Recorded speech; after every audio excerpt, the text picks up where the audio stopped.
ഇവിടെ എ സിയുടെ സ്ക്വയർ എന്ന് പറയുന്നത് എ ബിയുടെയും ബി സിയുടെയും സ്ക്വയറാണ്.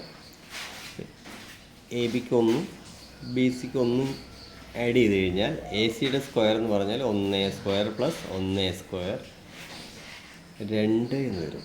എ സി സ്ക്വയറാണ് 2. എ സി എന്ന് പറയുന്നത് ആ കിട്ടുന്ന നമ്പറെ നമ്മൾ റൂട്ടിലിട്ടാൽ മതി.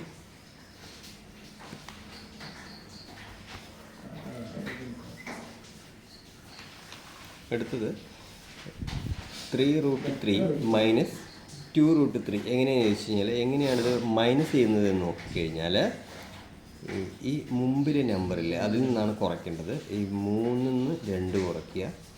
3 നിന്ന് 2 കുറയ്ക്കുമ്പോൾ നമുക്ക് 1√3 എന്ന് കിട്ടും.